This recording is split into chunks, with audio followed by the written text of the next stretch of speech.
दोस्तों नमस्कार। VK knowledge electrical में आप सभी का स्वागत है। कंपटीशन एग्ज़ाम्स के प्रीवियस पेपर लेकर हम एक बार फिर उपस्थित हैं।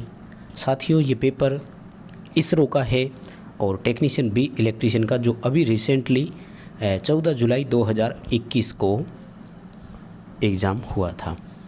साथियों, इसमें अपने ट्रेड थ्योरी से संबंधित यानी टोटल ओवरऑल 80 क्वेश्चन आए थे और हम इस पेपर को आपको 2 पार्ट में सॉल्यूशन करवाएंगे।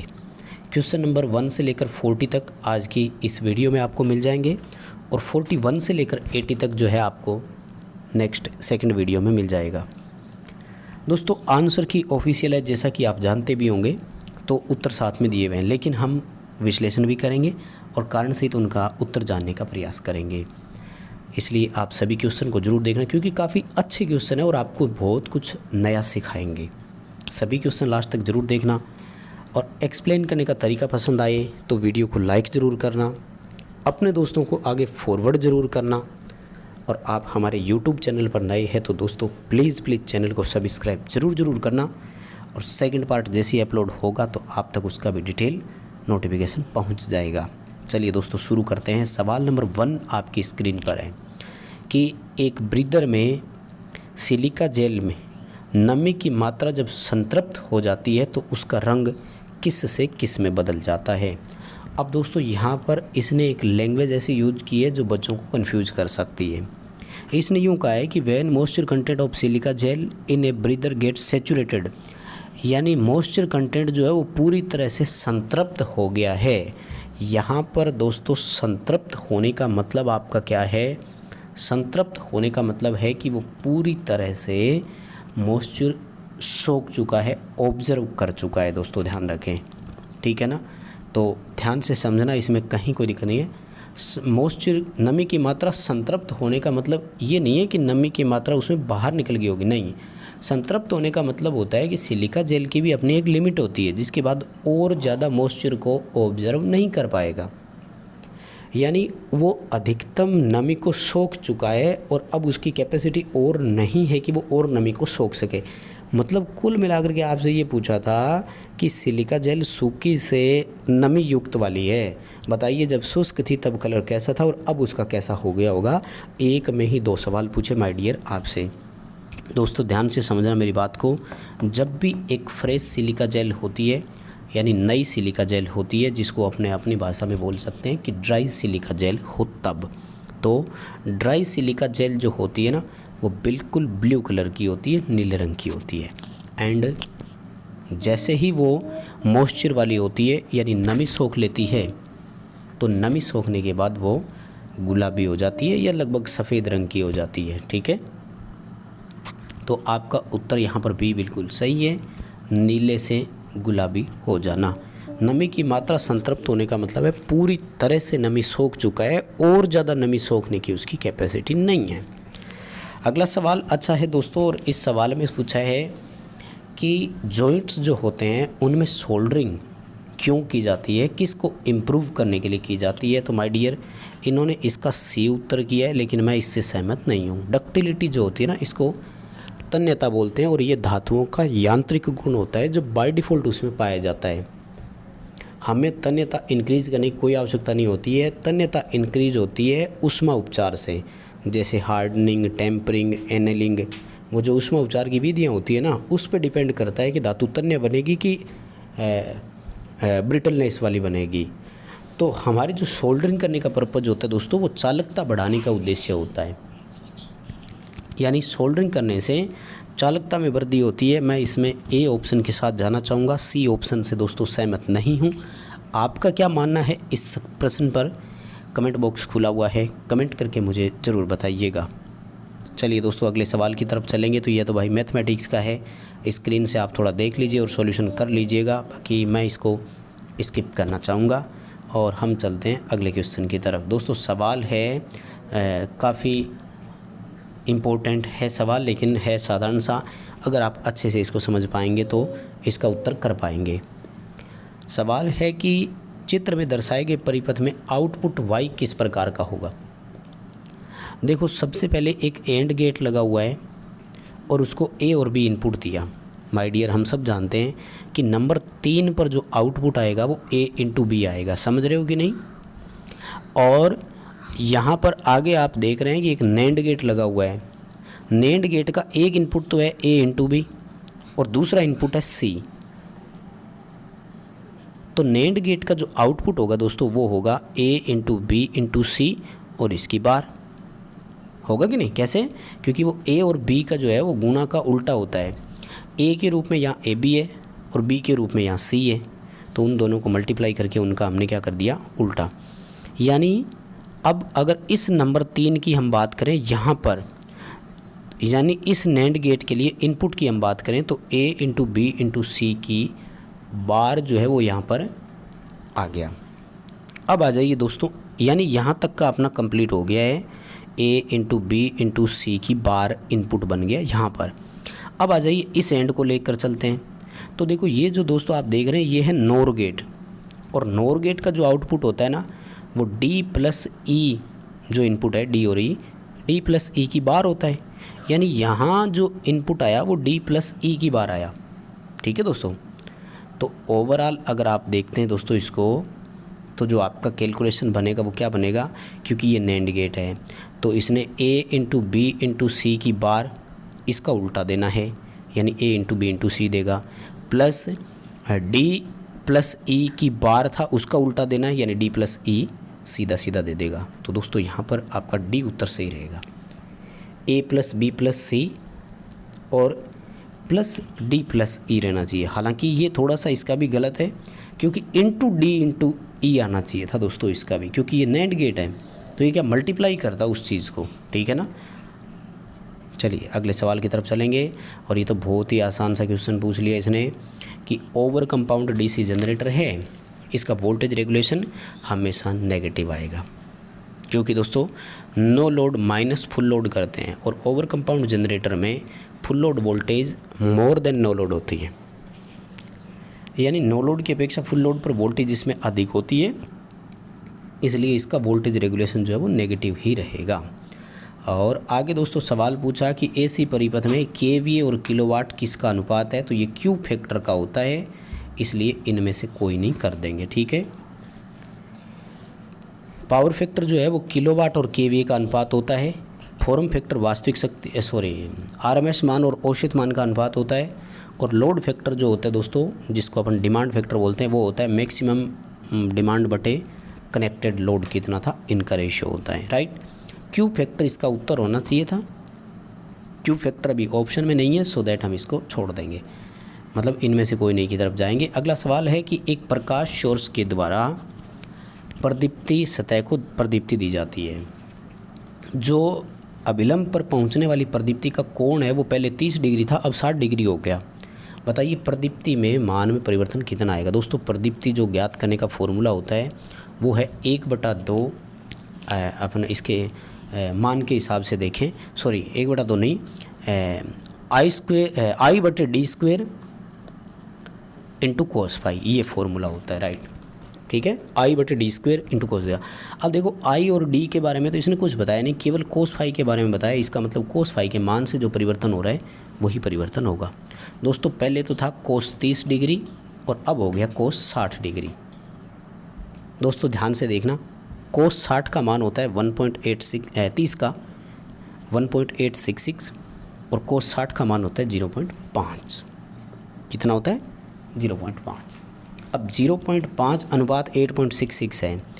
इन दोनों को डबल करके देखो, 1 को दोगुना करते ही आप 0.5 को दोगुना करते ही 1 आएगा, और 0.866 को अगर आप दोगुना करेंगे तो दोस्तों यहाँ पर जो आपका उत्तर आएगा वो 1.732 आएगा। अब 1.732 √3 का मान होता है, सो हमारा ऑप्शन बन जाएगा √3:1। बताओ दोस्तों बात समझ में आई क्या? किसी को कोई समस्या है क्या यहाँ तक? उम्मीद करता हूँ सवाल अच्छे से समझ गए होंगे।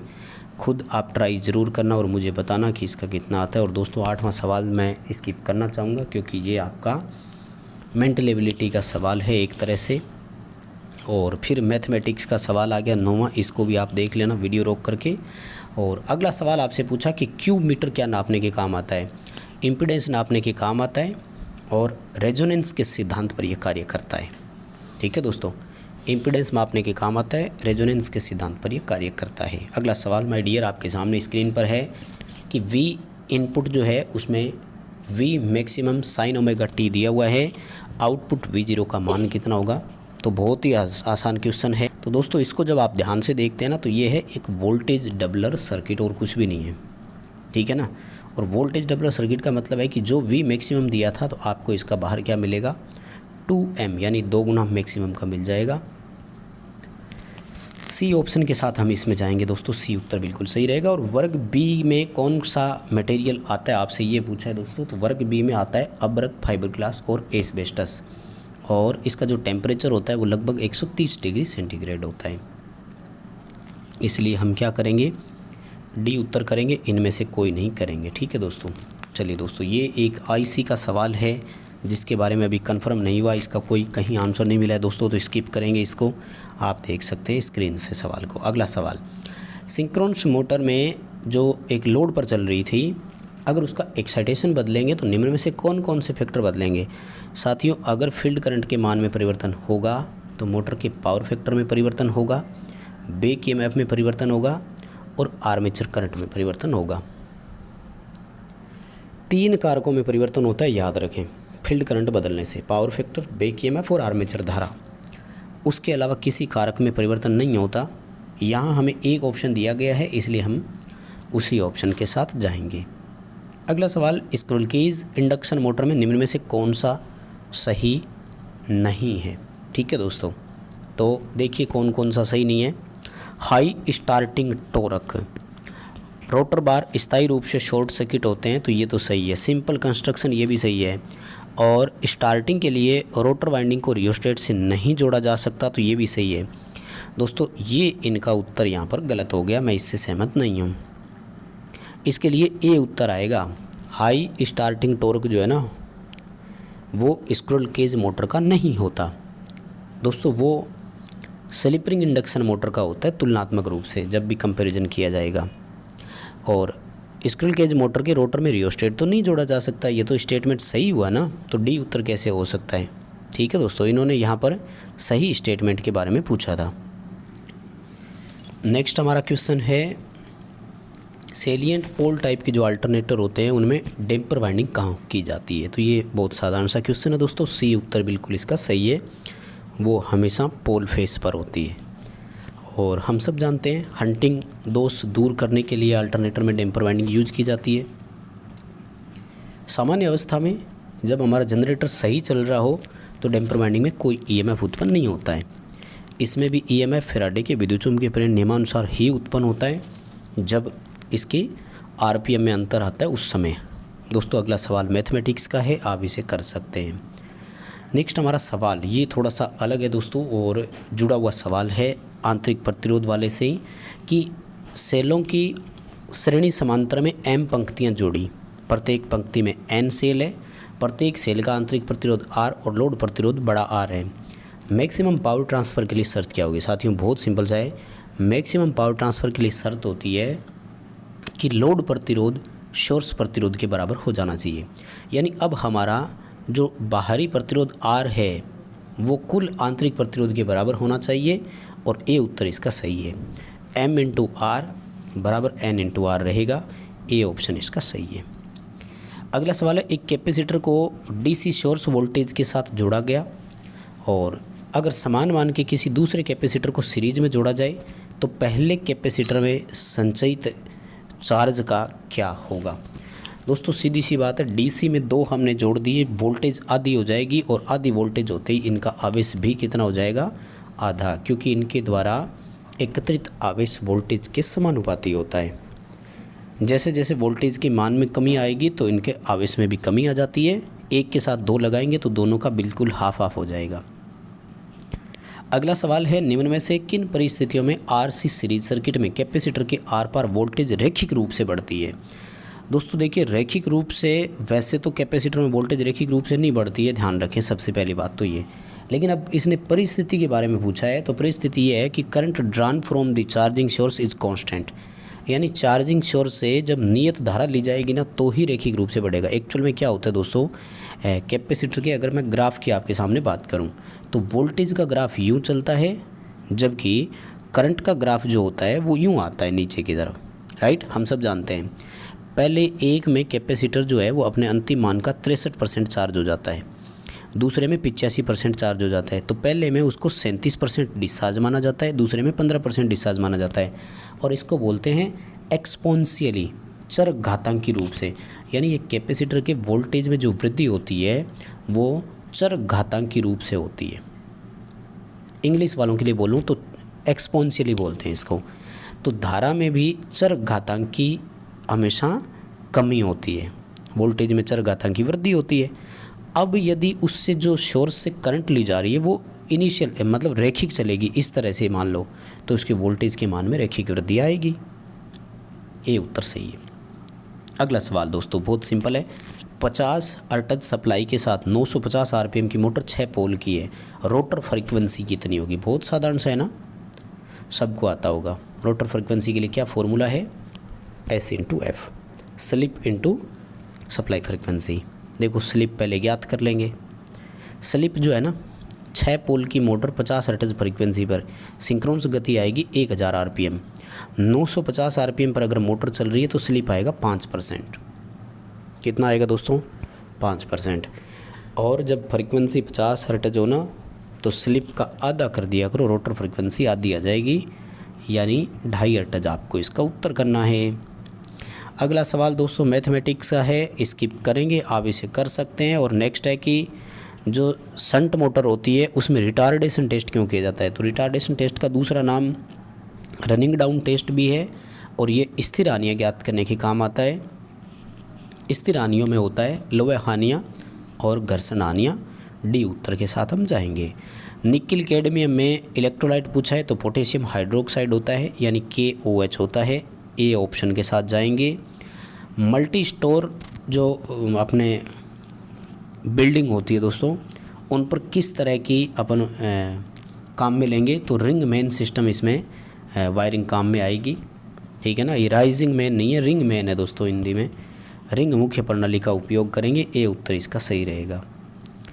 दोस्तों अगला सवाल है, लेड एसिड सेल है, सीसा संचायक सेल, एम्पियर आवर कैपेसिटी 0.85 है, डिस्चार्जिंग वोल्टेज 2.1 और चार्जिंग वोल्टेज 2.55 है। वाट घंटा दक्षता कितनी होती है?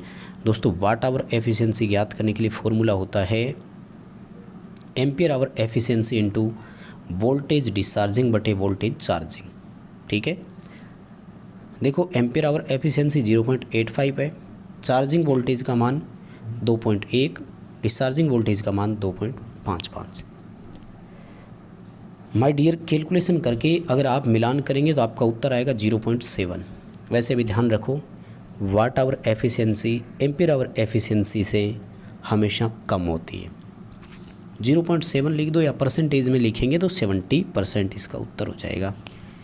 नेक्स्ट दोस्तों मैथ का सवाल है, इसे आप देख लें और कर सकते हैं आप, मुझे ऐसा लगता है। निम्न में से कौन सा मेटल रेक्टिफायर है? तो देखो कॉपर धातु का नाम स्पष्ट ही सामने पड़ा है ना, कॉपर मेटल की श्रेणी में आता है और नाम हमें यहाँ पर कॉपर ऑक्साइड दिया हुआ है, तो यही आएगा इसमें। और ये आपकी स्क्रीन पर अगला सवाल जो कि काफ़ी अच्छा सवाल है।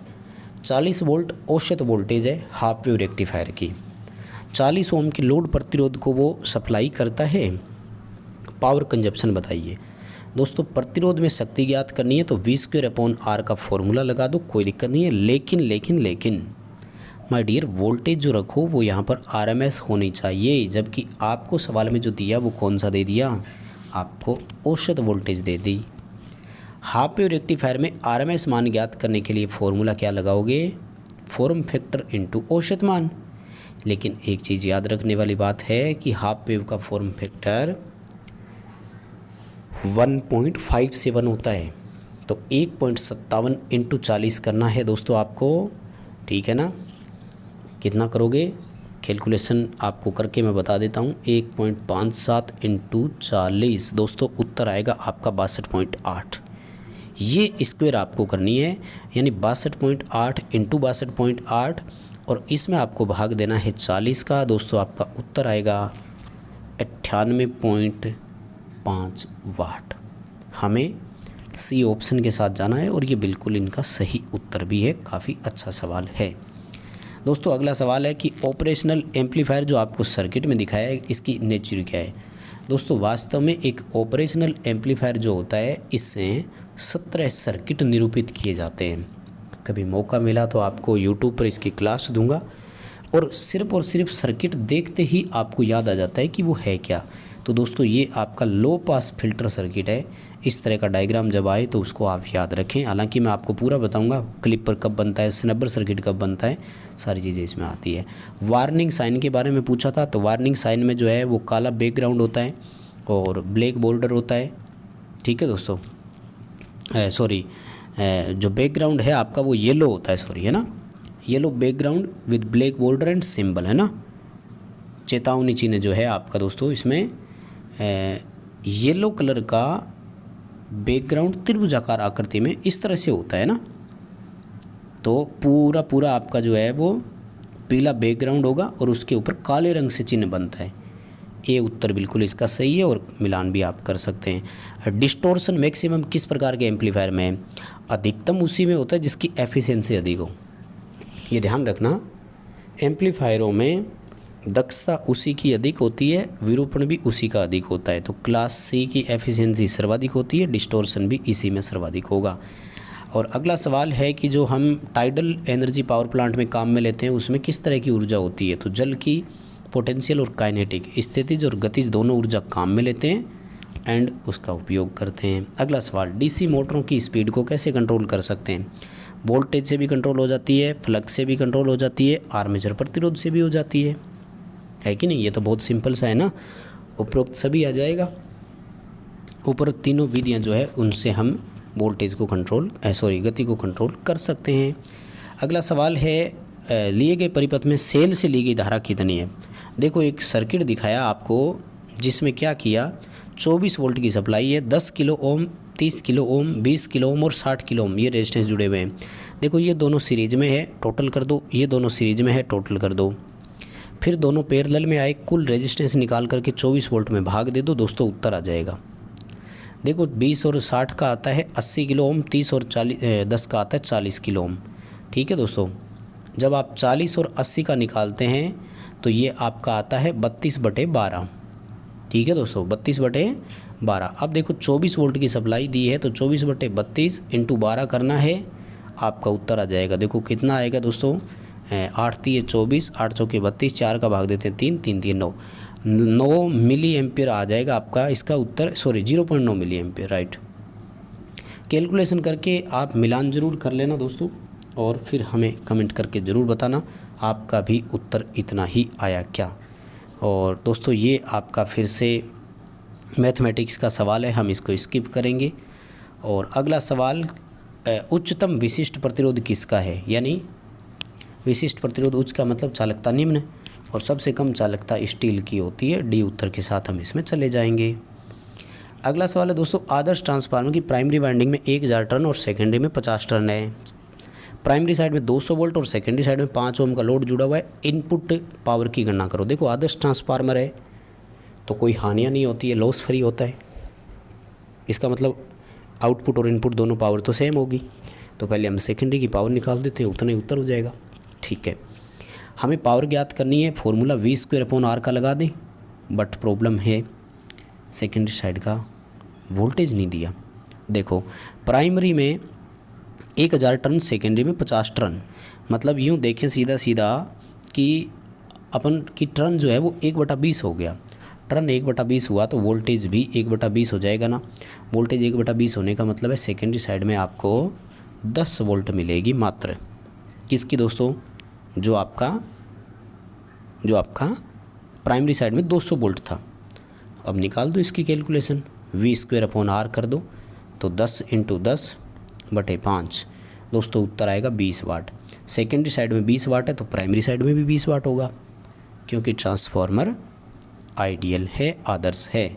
और आगे दोस्तों इंडिकेटर पूछा किसका है, तो ये दोस्तों बेल का होता है और बजर वाला जो होता है वो जस्ट इसका अपोजिट होता है। यूँ इस तरह से रखा हुआ हो तो वो बजर का होता है ना, मतलब अगर इसका जो ये आइकन है इसको जस्ट उल्टा कर दें तो वो बजर होता है, अदरवाइज़ ये घंटी है।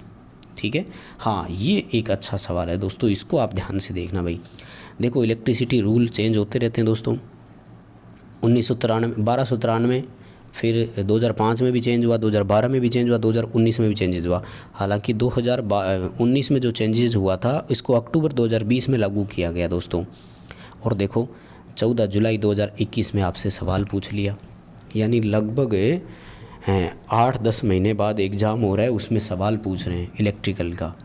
तो उसमें दोस्तों जो रेटेड वोल्टेज मानी है ना सिंगल फेजिंग की, वो 250 वोल्ट मानी है और 3 फेज़ की 440 मानी है, ये ध्यान रखना। और इन दोनों में जो परमिजेबल ड्रॉप माना है वो ±10% का माना है, इसको भी याद रखना। 2019 में जो इलेक्ट्रिसिटी का जो रूल चेंज हुआ है उसमें क्या किया है, सिंगल फेज वोल्टेज को 250 वोल्ट, 3 फेज वोल्टेज को 440 वोल्ट, और जो इनमें परमिजेबल ड्रॉप है वो 10% तक माना गया है। चलिए दोस्तों, आज के क्वेश्चनों को यहीं रोकेंगे, 40 क्वेश्चन हो गए। नेक्स्ट 40 क्वेश्चन अगली वीडियो अगली पार्ट में। इसको लाइक ज़रूर करना और कमेंट करके ज़रूर बताना आप सेकंड पार्ट का कितना वेट कर रहे हैं। रिस्पॉन्स जितना अच्छा दोगे उतना ही जल्दी सेकंड पार्ट आपके लिए लेकर आएंगे।